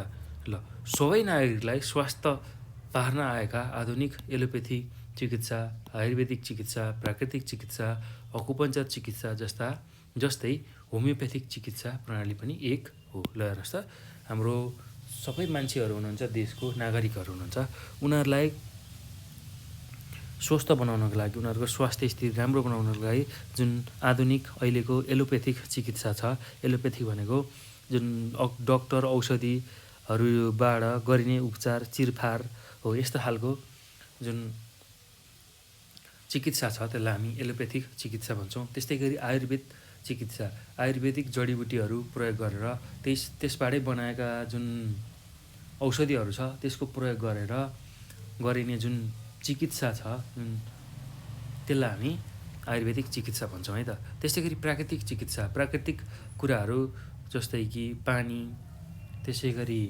माटो हो, यस्ता प्राकृतिक तत्त्वहरू, त्यसै गरी घाम हो, त्यस्तो प्राकृतिक तत्त्वहरूबाट, प्राकृतिक चिजहरूबाट हामीले स्वास्थ्यको उपचार गरायौँ, अर्थात् बिरामी जो रोगी छ त्यसको उपचार गरायौँ। त्यस्तै गरी अकुपञ्चर चिकित्सा, विभिन्न ठाउँमा प्रेसरको जुन पोइन्टहरू छ त्यहाँ दबाएर गर्ने जुन चिकित्सा छ हो, त्यस्तो खालको चिकित्सा जस्तै यो होमियोप्याथी जुन चिकित्सा प्रणाली पनि एक हो। ल होमियोप्याथी अब जुन चिकित्सा प्रणाली छ, अब त्यसमा के हुन्छ भन्दा यस चिकित्सा पद्धतिमा औषधिको मात्रा कम प्रयोग गरेर रोग निको बनाइन्छ। ल हेर्नुहोस् त, औषधिको मात्रा एकदम कम गराएर चाहिँ रोगीको उपचार हुने रहेछ। ल नेपालमा सरकारी स्तरबाट विक्रमसँग 2000 सालमा पशुपति होमियोप्याथिक चिकित्साको स्थापना भएको पाइन्छ। ल हाम्रो देशमा भने 2010 साल विक्रमसँग 2010 सालमा चाहिँ पशुपति होमियोप्याथिक चिकित्सालयको स्थापना भएको रहेछ। ल यो नेपालको एकमात्र होमियोप्याथिक चिकित्सालय हो। यस चिकित्सालयबाट निःशुल्क रूपमा स्वास्थ्य परीक्षण गरी बिरामीलाई औषधि उपचार गर्ने, खाने र बस्ने व्यवस्था भइरहेको छ। ल हेर्नुहोस् त के रहेछ, हाम्रो देशमा 2010 सालमा पशुपति होमियोप्याथी चिकित्सालयले खोलेको रहेछ। अब यो चाहिँ नेपालकै एकमात्र होमियोप्याथिक चिकित्सालय रहेछ, हस्पिटल रहेछ। ल अब यसमा चाहिँ के हुने रहेछ भन्दा निःशुल्क रूपमा स्वास्थ्यको परीक्षण हुने रहेछ, त्यस्तै बिरामीलाई औषधि उपचार गर्ने, खाने बस्ने व्यवस्था मिलाइएको रहेछ। ल अब यो कुरा हामीले होमियोप्याथिक अस्पतालमा बुझ्यौँ। अब त्यसपछि हामी अब अस्पतालको बारेमा बुझौँ है त। ल जुन चाहिँ स्वास्थ्य संस्थाको एउटा सबैभन्दा ठुलो अङ्गको रूपमा लिइन्छ अस्पताल, ल त्यसकै बारेमा चर्चा गरौँ है त। ल अब अस्पतालमा के हुन्छन्, के गरिन्छन् त्यही कुरा हामी यहाँ बुझ्छौँ।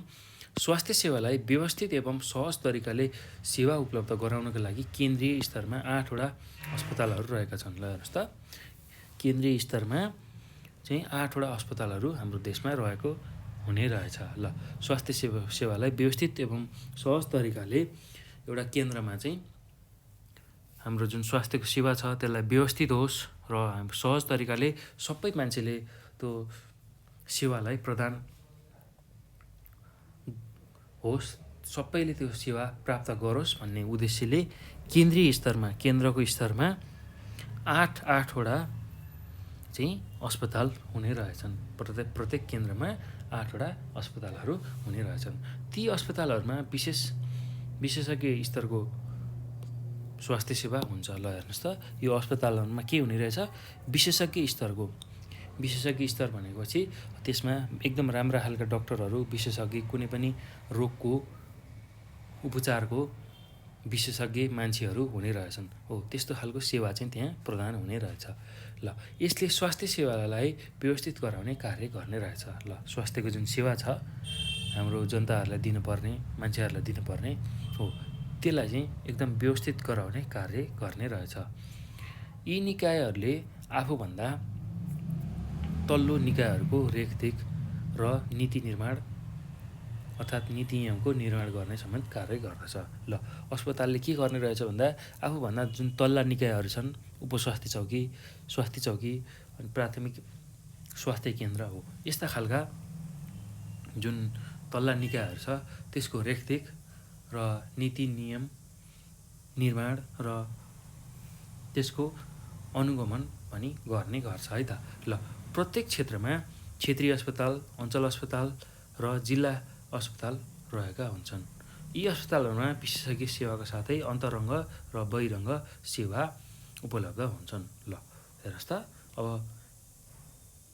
प्रत्येक क्षेत्रमा क्षेत्रीय अस्पताल हुन्छ, एउटा क्षेत्रीय अस्पताल एउटा क्षेत्रको, त्यसै गरी अञ्चल अस्पताल, त्यसै गरी जिल्ला अस्पताल रहेका हुन्छन्। प्रत्येक जिल्लामा एउटा अस्पताल हुन्छ, त्यसै गरी अञ्चलमा र क्षेत्रमा, क्षेत्रीय स्तरमा क्षेत्रीय अस्पताल हुन्छ है त। ल, यो कुरा हामीले बुझ्नुपर्छ। र त्यो अस्पतालहरूमा अन्तरङ्ग र बहिरङ्ग सेवाहरू उपलब्ध हुन्छन्। ल, बहिरङ्ग सेवा भनेको बिरामीको सामान्य उपचार हुने, जाँच गर्ने र पठाइदिने, त्यस्तो खालको सेवालाई हामी बहिरङ्ग सेवा भन्छौँ। र अन्तरङ्ग सेवा भनेको बिरामी जचाउन गयो र भर्ना गरेर उसको त्यहाँ उपचार हुने भयो भने त्यस्तो खालको सेवालाई हामी अन्तरङ्ग सेवा भनेर भन्छौँ है। ल, यसलाई चाहिँ हामीले बुझ्नुपर्छ भाइ बहिनीहरू, यो कुरा हामीले बुझ्नुपर्छ। ल, अब यो भइसकेपछि हामी यो पाठमा अर्को के कुरा सिक्छौँ, के कुरा बुझ्छौँ भने युवा मैत्री तथा प्रजनन स्वास्थ्य सेवा। ल, युवालाई लक्षित गरेर जुन यौन तथा प्रजनन स्वास्थ्य सेवा छ त्यसकै बारेमा हामी अब चर्चा गर्छौँ है त। युवा मैत्री यौन तथा प्रजनन सेवा। ल हेर्नुहोस् त, के रहेछ त्यसकै बारेमा अब छलफल गरौँ। ल, अब हेर्नुहोस् त, पहिलो काम हाम्रो के हुन्छ, अब युवा मैत्री यौन तथा प्रजनन स्वास्थ्य सेवाले के गर्छ, कस्ता कस्ता पक्षहरू समेटेको छ त्यसलाई हामी बुझौँ है। युवा मैत्री यौन तथा प्रजनन स्वास्थ्य अन्तर्गत यौन अङ्गहरूको सुरक्षा एवं सरसफाइ, त्यस्तै यौन रोग सम्बन्धी जानकारी, सुरक्षित यौन सम्पर्क आदि पर्दछन्। ल हेर्नुहोस् त, युवा मैत्री यौन तथा प्रजनन स्वास्थ्य सेवा अन्तर्गत के पर्ने रहेछ? एउटा त यौन अङ्गहरूको स्वास्थ्य अथवा सुरक्षा, त्यसको सरसफाइ, त्यसलाई कसरी सरसफाइ गर्न सकिन्छ, कसरी स्वस्थ राख्न सकिन्छ, त्यस्तै गरी विभिन्न खालका यौन रोगहरू के रहेछन् त्यो सम्बन्धी जानकारी, त्यस्तै गरी अर्को सुरक्षित यौन सम्पर्क कसरी गर्ने र असुरक्षित यौन सम्पर्कबाट कसरी बच्ने हो, त्यस्ता खालका चाहिँ पक्षहरूलाई यसले समेट्ने रहेछ। त्यस्तै पर्याप्त ज्ञान तथा सिपको अभावका कारण युवाहरू असुरक्षित यौन व्यवहार, HIV एड्सको सङ्क्रमण, लागु पदार्थको दुर्व्यसनीको शिकार भइरहेका छन्। ल हेर्नुहोस् त, पर्याप्त मात्रामा जुन ज्ञान हुनुपर्ने हो र सिपको अभावको कारण हाम्रा देशका धेरै युवाहरू चाहिँ असुरक्षित यौन व्यवहार गरिरहेछन्, त्यस्तै गरी HIV एड्सको सङ्क्रमणमा परिरहेछन्, त्यस्तै विभिन्न लागु पदार्थको दुर्व्यसनीमा फसिरहेछन् है त। त्यो कुरा हामीले बुझ्नुपर्छ र त्यसलाई नै लक्षित गरेर यो युवा मैत्री यौन तथा प्रजनन स्वास्थ्य सेवाको सुरुवात भएको हामी पाउँछौँ। ल, अब किशोर किशोरी तथा युवाहरूका लागि यौन तथा प्रजनन स्वास्थ्य सेवा उपलब्ध हुनुपर्छ। ल, प्रत्येक किशोर किशोरीका लागि चाहिँ अथवा युवाहरूको लागि चाहिँ यौन तथा प्रजनन स्वास्थ्य सेवा चाहिँ उपलब्ध हुनुपर्छ। त्यो कुरा हामीले बुझ्नुपर्छ। नेपाल सरकारले उपस्वास्थ्य चौकी तथा स्वास्थ्य चौकी मार्फत यस प्रकारका स्वास्थ्य सेवाहरू उपलब्ध गराउने प्रयास गरेको छ र हाम्रो देशको सरकारले चाहिँ के गरेको छ भन्दाखेरि उपस्वास्थ्य चौकी र स्वास्थ्य चौकी मार्फत चाहिँ यस्ता खालका युवा मैत्री यौन तथा प्रजनन स्वास्थ्य सेवा चाहिँ उपलब्ध गराउने प्रयास गरिरहेको छ है त।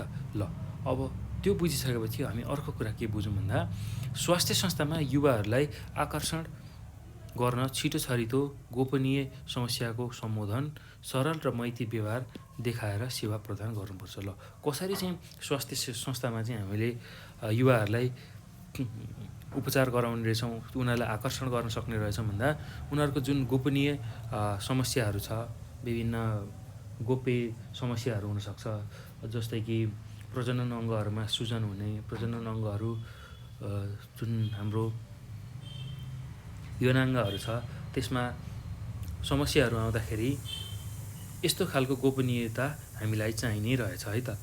र हर कोही मान्छेले आफ्नो त्यस्तो खालको समस्याहरू बताउन चाहँदैन, उसले खुलेर कुरा गर्न चाहँदैन। हो त्यसको लागि यस्तो गोपनीय समस्याहरूलाई सम्बोधन गर्ने, त्यस्तै सरल र मैत्री व्यवहार देखाएर सेवा प्रदान गरेमा मात्र युवाहरूको त्यो जुन युवा मैत्री यौन तथा प्रजनन स्वास्थ्य सेवालाई दिन सकिने रहेछ। ल यो कुरा हामीले बुझ्नुपर्छ।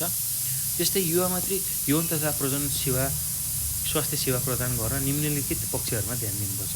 ल हेर्नुहोस् त, युवा मैत्री यौन तथा प्रजनन स्वास्थ्य सेवा दिनको लागि चाहिँ के कुरामा ध्यान दिनुपर्ने रहेछ त्यही बारेमा अब हामी चर्चा गर्छौँ है त। ल अब पहिलो के कुरामा ध्यान दिनुपर्ने रहेछ युवा मैत्री यौन तथा प्रजनन स्वास्थ्य सेवा प्रदान गर्नको लागि भन्दा पहिलो चाहिँ हामीले बुझ्नै पर्ने कुरा भनेको पाठ्यक्रममा समावेश गरिएको यौन तथा प्रजनन स्वास्थ्यका विषयवस्तुलाई युवा मैत्री वातावरण सिर्जना गराई अध्ययन अध्यापन गराउने। ल हेर्नुहोस् त, जुन हाम्रो पाठहरूमा दिएको यौन तथा प्रजनन स्वास्थ्यको जुन विषयहरू छ त्यो विषयलाई चाहिँ युवा मैत्री बनाउनु पर्यो, युवा मैत्री युवासँग मैत्री बनाउनु पर्यो। हो त्यस्तो वातावरण सिर्जना गराई उनीहरूले नै त्यो कुरालाई अध्ययन अध्यापन गराउने त्यस्तो व्यवस्था चाहिँ हुनुपर्छ। तब मात्रै हामी यो युवा मैत्री यौन तथा प्रजनन स्वास्थ्य सेवा दिन सक्छौँ। जुन पाठ्यक्रममा बनाइएको कुराहरू छ त्यसलाई चाहिँ युवाले नै अध्ययन अध्यापन गराउन पाउने त्यस्तो खालको व्यवस्था हुनुपर्छ। तब मात्रै युवा मैत्री यौन तथा प्रजनन सेवा प्रभावकारी हुने रहेछ। ल अब स्वास्थ्य सम्बन्धी सामग्रीहरू युवा मैत्री हुने गरी निर्माण गर्नुपर्छ। ल स्वास्थ्य सम्बन्धी जुन सामग्रीहरू छ त्यो चाहिँ युवा मैत्री हुने गरी मात्रै बनाउनु पर्ने रहेछ। ल त्यसै गरी उपयुक्त स्थानमा यौन तथा प्रजनन स्वास्थ्य सेवाको सूचना टाँसिएको हुनुपर्ने। ल उपयुक्त स्थानमा यौन तथा प्रजनन जुन स्वास्थ्य छ स्वास्थ्य सेवा हो त्यसको सूचना टाँसिएको हुनुपर्छ। त्यस्तै स्वास्थ्य जाँच गराउने ठाउँ गोप्य वा पर्दा लगाउन मिल्ने अलग कोठा हुनुपर्छ। ल स्वास्थ्य जुन जाँच गराउँछौँ हामी त्यो जाँच गराउँदा अब गोप्य अङ्गहरू पनि देखाउनु पर्ने हुने गोप्य अङ्गहरू पनि जचाउनु पर्ने हुने हुन्छ। त्यस्तो बेलामा चाहिँ ठ्याक्क एउटा पर्दाको व्यवस्था हुनुपर्छ। गोप्य ठाउँमा चाहिँ उनीहरूलाई जचाउनु पर्छ, त्यसको लागि अलग कोठा हुनु आवश्यक छ है त। ल त्यो कुरा बुझ्नुपर्छ र छिटो छरितो तरिकाले सेवा प्रदान गर्नुपर्छ। एकदम छिटो छरितो तरिकाले चाहिँ हामीले सेवा प्रदान गर्नुपर्ने रहेछ युवाहरूलाई। ल त्यो गरियो भने चाहिँ युवा मैत्री यौन तथा प्रजनन स्वास्थ्य चाहिँ प्रभावकारी हुने रहेछ र त्यसको सेवा सबै युवाहरूले मजाले त्यसलाई उपयोग गर्न पाउने रहेछ है त। ल अब हेर्नुहोस् त, अर्को कुरा हामी यो पाठमा के कुरा सिक्छौँ, के कुरा बुझ्छौँ भने एचआइभी सङ्क्रमित प्रतिको व्यवहार र परामर्श। ल जो मान्छे एचआइभी सङ्क्रमित छ उसप्रति गरिने व्यवहार र उसको लागि दिइने परामर्श कस्तो खालको हुनुपर्छ त्यसकै बारेमा चाहिँ हामी यो पाठमा बुझ्न गइरहेछौँ है त। त्यसकै बारेमा यो पाठमा हामी सिक्न गइरहेछौँ। ल अब के गर्न पर्ने रहेछ त्यही कुरालाई हामी अध्ययन गरौँ, बुझौँ। ल एकदम सजिलो छ भाइ बहिनीहरू, केही गाह्रो छैन, त्यही कुरालाई हामी छलफल गर्छौँ है त। ल अब एचआइभी सङ्क्रमितको जुन एचआइभी सङ्क्रमित प्रतिको जुन व्यवहार छ र परामर्श बुझ्नु अगाडि हामी एचआइभी भनेको के हो त्यसलाई थोरै चर्चा गरौँ है त, त्यसको बारेमा बुझौँ। ल, व्यक्तिमा विभिन्न रोगहरूसँग लड्नको लागि प्रतिरक्षा शक्ति रहेको हुन्छ। हाम्रो शरीरमा चाहिँ विभिन्न रोगहरूसँग लड्ने त्यो एक किसिमको प्रतिरक्षा शक्ति रहेको हुन्छ। ती प्रतिरक्षा शक्तिलाई नष्ट गर्ने जीवाणुलाई एचआइभी अर्थात् ह्युमन इम्युनो डिफिसियन्सी भाइरस भनिन्छ। ल, हाम्रो शरीरमा विभिन्न रोगहरूसँग लड्न सक्ने प्रतिरक्षा जुन शक्ति हुने रहेछ त्यो शक्तिलाई नष्ट गर्ने जीवाणुलाई हामी एचआइभी भाइरस भनेर भन्ने रहेछौँ। ल भाइ बहिनीहरू, हामीले एचआइभीको बारेमा भर्खरै बुझ्यौँ है त। हाम्रो जुन प्रतिरक्षा शक्ति छ शरीरको त्यसलाई नष्ट गर्ने जुन जीवाणु छ त्यसलाई हामी ह्युमन इम्युनो डिफिसियन्सी भाइरस भनेर भन्ने रहेछौँ। त्यसैले भाइ बहिनीहरू, हाम्रो शरीरमा प्रतिरोधात्मक जुन शक्ति छ त्यो अभाव भयो भने हामीलाई रोगहरूले सजिलै आक्रमण गर्न सक्छन्। फलस्वरूप सङ्क्रमित व्यक्तिमा विभिन्न रोगका लक्षणहरू देखा पर्छ। ल, हाम्रो जुन जति बेला रोग प्रतिरोधात्मक क्षमता अर्थात् शक्ति कम हुन्छ त्यो बेलामा चाहिँ विभिन्न रोगहरूले सजिलै आक्रमण गर्न सक्ने रहेछ। फलस्वरूप जुन सङ्क्रमित व्यक्ति छ त्यसमा विभिन्न लक्षणहरू देखा पर्छ। एचआइभीले मानिसको प्रतिरोधात्मक क्षमता नष्ट गराउने एक विषाणु हो। ल, एचआइभी भन्ने जुन छ त्यसले चाहिँ हाम्रो शरीरको रोग प्रतिरोधात्मक क्षमता नष्ट गर्ने खालको विषाणु हो र जसले गर्दा सङ्क्रमित व्यक्तिलाई पछि गएर एड्स लाग्छ। ल, अब असुरक्षित यौन सम्पर्क, रगत र अन्य व्यक्तिले प्रयोग गरेको सुई तथा खोपहरू प्रयोग गरेमा एचआइभी सर्न सक्छ। ल, अब यस रोगबाट पीडित व्यक्तिप्रति हामीले गर्नुपर्ने व्यवहार निम्नलिखित छन्। ल हेर्नुहोस् त, अब जो मान्छेलाई एचआइभी लाग्छ उनीहरूलाई चाहिँ हामीले कस्तो खालको व्यवहार गर्नुपर्छ त्यही कुरा यहाँ भन्न खोजिएको छ। त्यही कुरा हामीलाई सिक्नको लागि दिएको छ। कस्तो खालको व्यवहार गर्नुपर्ने रहेछ, कोही व्यक्ति एचआइभी पीडित छ, कोही व्यक्तिलाई एचआइभी लागेको छ भने उनीहरूलाई हामीले कस्तो खालको व्यवहार गर्नुपर्ने रहेछ त्यसकै बारेमा हामी यहाँ चर्चा गर्दैछौँ है त। ल, पहिलो भनेको रोग सर्ने डरले वा अन्य कारणले एड्स रोगप्रति भेदभाव गर्न हुँदैन र रोगीलाई पनि अरूलाई जस्तै माया गर्नुपर्छ। ल, हामीले के गर्नुपर्ने रहेछ, रोग सर्ने डरले वा अन्य कारणले एड्स रोगप्रति हामीले भेदभाव गर्न हुँदैन र यो असुरक्षित यौन सम्पर्क, त्यस्तै रगत र अन्य व्यक्तिले प्रयोग गरेको जुन सुई अथवा खोपहरू प्रयोग गर्यो भने मात्रै एक व्यक्तिबाट अर्को व्यक्तिमा सर्छ। त्यसैले हामीले नआत्तिकन त्यो रोगीप्रति हामीले त्यस्तो भेदभावको दृष्टि राख्नु हुँदैन र रोगीलाई पनि अरूलाई गरे जस्तै माया हामीले गर्नुपर्छ। ल, त्यस्तै विद्यालयमा अध्ययन गर्ने र विद्यालय छाडेका पीडित बालबालिकाहरूलाई नियमित परामर्श सेवा दिनुपर्छ। र जो विद्यालयमा अध्ययन गरिरहेको थिए तिनीहरूले चाहिँ विद्यालय कुनै कारणवश छोड्नु पर्यो र त्यस्ता खालका जुन बालबालिकाहरू छन् तिनीहरूलाई नियमित परामर्श सेवा हामीले प्रदान गर्नुपर्छ। त्यस्तै अन्य व्यक्तिलाई एचआइभी नसरोस् भन्नको लागि उनीहरूलाई सचेत गराउनुपर्छ। ल, अन्य व्यक्ति जो स्वस्थ व्यक्ति छ उसलाई चाहिँ एचआइभी नसरोस् भन्नको लागि जो एचआइभी लागेको व्यक्ति छ उनीहरूलाई सचेत गराउनुपर्छ। त्यस्तै एचआइभी पीडितहरूलाई पनि विद्यालयमा अरू सरसम्मान प्रदान गरी पठन पाठनको वातावरण सिर्जना गर्नुपर्छ। ल, जो बच्चाहरूलाई चाहिँ एचआइभी लागेको छ, जन्मजातै आमाबाट एचआइभी सरेर आएको छ हो, त्यस्ता बालबालिकाहरूलाई चाहिँ हामीले के गर्नुपर्छ, अरू सम्मान नै हामीले व्यवहार गर्नुपर्छ, अरूलाई दिने जस्तै सम्मान दिनुपर्छ र पठन पाठनको वातावरण हामीले सिर्जना गर्नुपर्छ है त। त्यो कुरा हामीले बुझ्नुपर्छ।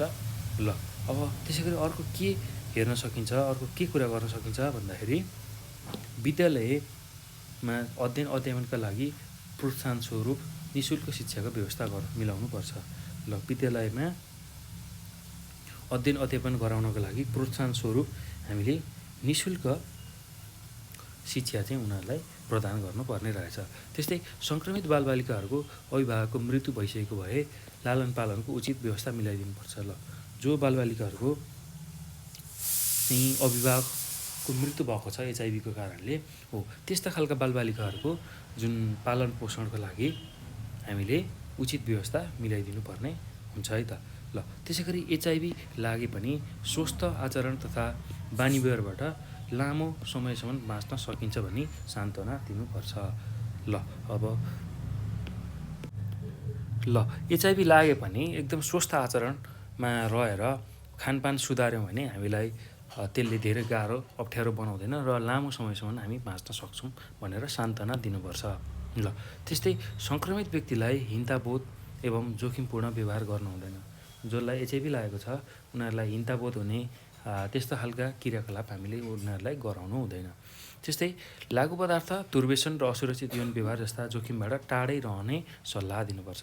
ल लागु पदार्थ सेवन गर्ने, त्यसै गरी असुरक्षित यौन व्यवहारहरू गर्ने यस्ता खालका जोखिमबाट चाहिँ उनीहरूलाई टाढै रहने सरसल्लाह दिनुपर्छ है त।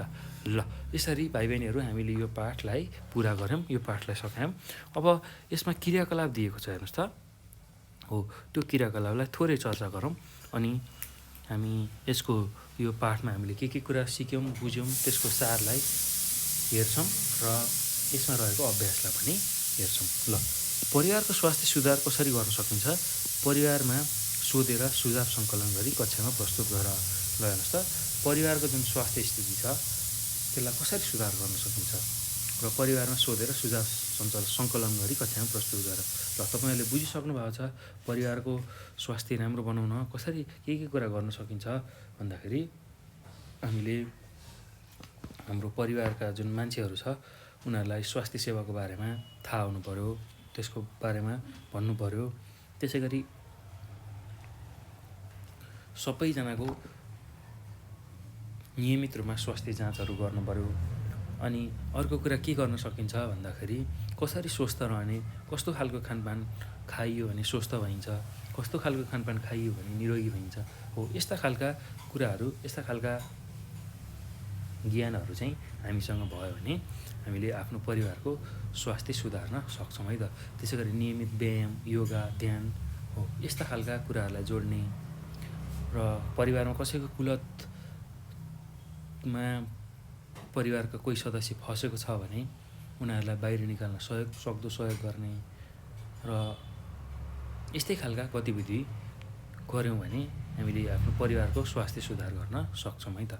ल भाइ बहिनीहरू हामीले यो पाठमा के कुराहरू पढ्यौँ, के कुराहरू जान्यौँ त्यसलाई अब सारको रूपमा हेरौँ है त। ल यो पाठ पढिरहँदा हामीले के कुरा बुझेछौँ भन्दा परिवारका सबै सदस्यहरू शारीरिक, मानसिक, सामाजिक तथा संवेगात्मक रूपमा तन्दुरुस्त र समायोजित हुनुलाई पारिवारिक स्वास्थ्य भनिन्छ। ल हेर्नुहोस् त, पारिवारिक स्वास्थ्य भनेको के रहेछ? परिवारका सबै सदस्यहरू शारीरिक, मानसिक, सामाजिक तथा संवेगात्मक रूपमा तन्दुरुस्त र समायोजित हुनुलाई पारिवारिक स्वास्थ्य भनिने रहेछ।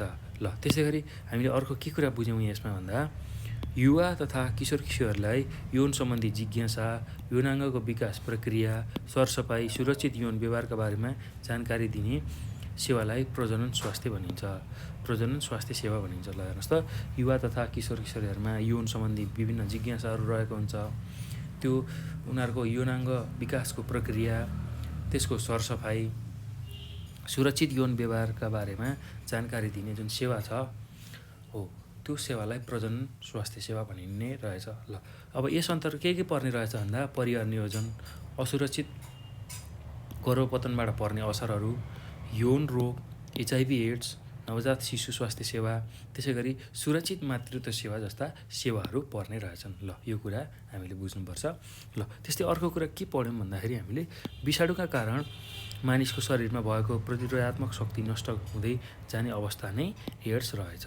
ल जुन विषाणुको कारण हाम्रो शरीरमा भएको जुन रोग प्रतिरोधात्मक क्षमता छ त्यो चाहिँ नष्ट हुँदै जाने जुन अवस्था छ त्यसलाई हामी एड्स भन्ने रहेछौँ। ल अब यसरी भाइ बहिनीहरू हामीले यो पाठलाई सकायौँ र अब यसमा अभ्यासहरू छ, त्यही अभ्यासको बारेमा थोरै चर्चा गरौँ है त। ल अब यो अभ्यासमा तलका प्रश्नहरूको छोटो उत्तर देऊ भनेर सोधेको छ र क नम्बरमा हेर्नुहोस् त। ल पारिवारिक स्वास्थ्य र सामुदायिक स्वास्थ्य बिचको सम्बन्ध कस्तो हुनुपर्छ? ल हेर्नुहोस् त, त्यसकै उत्तर अब हामीले लेख्ने हो। ल भाइ बहिनीहरू, तपाईँहरूले यसको उत्तर कपीमा लेख्नुहोला, म यसको उत्तर यहाँ भनिदिन्छु। तपाईँहरूले यसको बारेमा आफ्नो कपीमा लेख्नुहोला है यसको उत्तर। ल अब पारिवारिक स्वास्थ्य र सामुदायिक स्वास्थ्य बिचको सम्बन्ध कस्तो हुनुपर्छ। ल अब हेर्नुहोस् त, परिवार नै मिलेर हाम्रो समुदाय बनेको हुन्छ, त्यो कुरा हामीले बुझ्नुपर्छ। परिवारहरू मिलेर एउटा समुदाय बनेको हुन्छ। ल अब एउटा निश्चित क्षेत्रमा बस्ने मानिसको समूहलाई समुदाय भन्ने रहेछौँ, परिवार मिलेर समुदाय बन्ने रहेछ। र समुदायका मानिसहरूको जुन समग्र स्वास्थ्य अवस्था छ त्यसलाई चाहिँ हाम्रो सामुदायिक स्वास्थ्यले हेर्ने रहेछ। र अब हामीले के बुझ्नुपर्छ, यसमा के लेख्ने भन्दाखेरि, ल लेख्नुहोस् त, परिवारहरू मिलेर समुदाय बनेको हुनाले पारिवारिक स्वास्थ्यका विषयमा परिवार र समुदायबीच प्रत्यक्ष सम्बन्ध हुन्छ। कस्तो सम्बन्ध हुने रहेछ? प्रत्यक्ष सम्बन्ध हुन्छ। परिवारमा हुने स्वास्थ्य गतिविधिले समुदायमा प्रभाव पार्छ, समुदायमा हुने गतिविधिले परिवारमा प्रभाव पार्छ। ल यही कुरालाई तपाईँहरूले लेख्न सक्नुहुन्छ है त। ल फेरि एकपटक दोहोऱ्याएँ मैले। परिवार मिलेर समुदाय बनेको हुनाले पारिवारिक स्वास्थ्यका विषयमा परिवार र समुदायबीच प्रत्यक्ष सम्बन्ध हुन्छ। परिवारमा हुने स्वास्थ्य गतिविधिले समुदायमा प्रभाव पार्छ, समुदायमा हुने गतिविधिले परिवारमा प्रभाव पार्छ। ल यही कुरालाई तपाईँहरूले लेख्न सक्नुहुन्छ है त। ल अब हेर्नुहोस् त, हाम्रो समुदायमा कुन कुन स्वास्थ्य सेवाहरू उपलब्ध छन्। ल हाम्रो समुदायमा कुन कुन स्वास्थ्य सेवाहरू उपलब्ध छन् त्यही कुरा हामी लेख्न सक्छौँ है त। ल हाम्रो समुदायमा गर्भवती महिलाको जाँच, सुत्केरी महिलाको उचित स्याहार, त्यस्तै गरी शिशु तथा बालबालिकाको स्वास्थ्य स्याहार, परिवार नियोजनका साधनको प्रयोग र जन्म नियन्त्रण सम्बन्धी चेतनाहरूको सुविधा हो। यस्तो खालको कुरा चाहिँ हाम्रो समुदायमा उपलब्ध स्वास्थ्य सेवाहरू रहेका छन् है त। त्यसै गरी विभिन्न खोपहरूको प्रयोग, खोपहरू लगाउने कार्य हो, त्यो पनि यसमा पर्छ है त। स्वास्थ्य सेवाहरूले समुदायले प्रदान गर्ने स्वास्थ्य सेवामा पर्दछ। ल त्यही कुरा लेख्न सक्नुहुन्छ। त्यसै गरी अब गमा हेर्नुहोस् त, उपस्वास्थ्य चौकीबाट हामीले के कस्ता सेवा पाउन सक्छौँ भनेर सोधेको छ। ल उपस्वास्थ्य चौकीले हामीलाई के कस्ता सेवा प्रदान गर्छ भन्दाखेरि, हामीलाई अब पहिलो बुँदामा लेख्नुहोस् त, बिरामीको सामान्य उपचार गर्छ, त्यसै गरी झाडापखाला रोकथाम तथा उपचार गर्छ, स्वास्थ्यलाई राम्रो बनाउनको लागि सुरक्षित मातृत्व सम्बन्धी शिक्षा प्रदान गर्छ, समुदायमा आवश्यक पर्ने खोपको व्यवस्था गर्छ, HIV र एड्स, औलो, यौन तथा कुष्ठरोग सम्बन्धी स्वास्थ्य शिक्षा दिन्छ, स्वस्थ वातावरण कायम गर्न समुदायमा स्वास्थ्य अभियान सञ्चालन गर्छ, परिवार नियोजनका अस्थायी साधनहरूको सेवा उपलब्ध गराउँछ। ल यही कुरालाई तपाईँहरूले लेख्न सक्नुहुन्छ है त। ल अब प्रजनन स्वास्थ्य सेवा अन्तर्गत के चाहिँ सेवाहरू पर्दछन् भनेर सोधेको छ। ल प्रजनन स्वास्थ्य सेवामा के कुराहरू पर्ने रहेछ भन्दाखेरि, अब उनीहरूलाई उपयुक्त प्रजनन स्वास्थ्य सेवा अन्तर्गत हामीलाई यसले के सेवा प्रदान गर्ने रहेछ भन्दाखेरि, हाम्रो लागि HIV एड्स जस्ता जुन रोगहरू छ हो त्यसका बारेमा जानकारी दिने, असुरक्षित यौन सम्पर्कबाट हुने हानिहरू, त्यसै गरी सुरक्षित तरिकाले चाहिँ यौन सम्पर्क गर्ने तरिका, त्यसै गरी विभिन्न परिवार नियोजनका साधनहरूको प्रयोग हो, यस्ता खालका कुराहरू चाहिँ हामीलाई प्रजनन स्वास्थ्य सेवा अन्तर्गत दिइने रहेछ। ल अब कसरी सुरक्षित प्रजनन गर्ने, त्यस्तै गरी विभिन्न रोगहरूको बारेमा जानकारी, त्यसै गरी दुर्व्यसनबाट कसरी बाहिर निक्लने हो, यस्तो खालको कुराहरू, यस्ता खालको सेवाहरू चाहिँ प्रजनन स्वास्थ्य सेवा अन्तर्गत पर्ने रहेछ। ल यही कुरा हामी बुझ्न सक्छौँ। ल कस्तो अवस्थालाई एड्स लागेको भनिन्छ? ल हेर्नुहोस् त, जब हाम्रो शरीरमा भएको रोग प्रतिरोधात्मक जुन क्षमता छ त्यसमा ह्रास आउनुको अवस्था, जुन कुनै जीवाणु अथवा विषाणुको कारण त्यो अवस्था सिर्जना हुन्छ कि हाम्रो शरीरमा रोगसँग लड्ने क्षमताको कमी भएको जुन अवस्था छ त्यसलाई हामी एड्स भनेर भन्छौँ है त। ल अब त्यो एउटा विषाणुको कारण हुन्छ, त्यसलाई पनि हामी बुझ्न सक्छौँ। ल अब छोटो परिचय देऊ ल अस्पताल र एचआइभी सङ्क्रमित प्रतिको व्यवहार र परामर्श। ल अब अस्पताल तपाईँहरूले बुझिसक्नु भएको छ। अस्पतालको बारेमा लेख्दाखेरि अब के लेख्न सकिन्छ भन्दा, स्वास्थ्य सेवालाई व्यवस्थित एवं सहज तरिकाले सेवा उपलब्ध गराउनको लागि केन्द्रीय स्तरमा 8वटा अस्पतालहरू रहेका छन्। ती अस्पतालहरूमा विशेषज्ञ स्तरको सेवा उपलब्ध हुन्छ। यसले स्वास्थ्य सेवालाई व्यवस्थित गराउने कार्य गर्दछ। यी निकायहरूले आफूभन्दा तल्ला निकायहरूको रेखदेख र नीति नियम निर्माण गर्ने कार्य समेत गर्दछ। ल अब यस्ता अस्पतालहरूले विशेषज्ञ सेवाका साथै अन्तरङ्ग र बाहिरङ्ग सेवा उपलब्ध गराउँछन्। ल यो कुरा लेख्न सक्नुहुन्छ। त्यसै गरी अब खमा छोटो परिचय देउमा एचआइभी सङ्क्रमित प्रतिको व्यवहार र परामर्श। ल एचआइभी सङ्क्रमित प्रतिको व्यवहार र परामर्शमा हामीले कस्ता खालका कुराहरू अपनाउनु पर्छ भन्दाखेरि, हामीले अब उनीहरूलाई गर्ने व्यवहार कस्तो हुनुपर्छ भन्दाखेरि, रोग सर्ने डरले वा अन्य कारणले एड्स रोगप्रति जुन भेदभाव छ त्यो हामीले गर्न हुँदैन र रोगीलाई अरूलाई जस्तै माया गर्नुपर्छ। सङ्क्रमित व्यक्तिलाई हिंसाबोध एवं जोखिमपूर्ण व्यवहार गर्नु हुँदैन। ल त्यस्तै अब लागु पदार्थ दुर्व्यसन र असुरक्षित यौन व्यवहार जस्ता जोखिमबाट टाढै रहने हामीले सल्लाह दिन सकिन्छ। एचआइभी पीडित जो बालबालिका हुनुहुन्छ उनीहरूलाई सकेसम्म सरसम्मान दिएर पठन पाठन गर्ने व्यवस्था गर्ने, निःशुल्क शिक्षा दिने, उनीहरूको लालन पालन गर्ने, यदि बुवा आमाको मृत्यु भएको छ भने उनीहरूको लालन पालन गर्ने हो, त्यस्तो खालको चाहिँ व्यवहार हामीले एचआइभी सङ्क्रमित प्रति गर्न सकिने रहेछ। ल भाइ बहिनीहरू, अब यो सँगसँगै हामीले यो पाठ पूर्ण रूपमा सक्यौँ। ल तपाईँहरूले यो पाठलाई राम्रोसँग बुझ्नुहोला, पढ्नुहोला र आफूलाई महत्त्वपूर्ण लागेका कुराहरू आफ्नो नोट कपीमा लेखेर राख्नुहोला है। ल अब तपाईँहरूलाई यो भिडियो हेर्दामा कुनै समस्या भएको भए, कुनै नबुझ्नु भएको भए हामीलाई सम्झन सक्नुहुन्छ। त्यसको लागि 9849595895 यो नम्बरमा कल गर्न सक्नुहुन्छ। त्यसै गरी नेपाल अनलाइन स्कुलको जुन फेसबुक, युट्युब, इन्स्टाग्राम, टेलिग्राम, यसमा पनि हामीलाई आफ्नो जिज्ञासाहरू, समस्याहरू राख्न सक्नुहुन्छ। र तपाईँहरूले कुनै सब्जेक्ट बुझ्नु भएको छैन हो, त्यस्तो बेलामा हामीलाई सम्पर्क गर्न सक्नुहुन्छ र हामी त्यसको समाधान तपाईँहरूलाई लिएर आउनेछौँ। तपाईँहरूलाई त्यसको जुन जिज्ञासा छ त्यो मेटाउनेछौँ है त।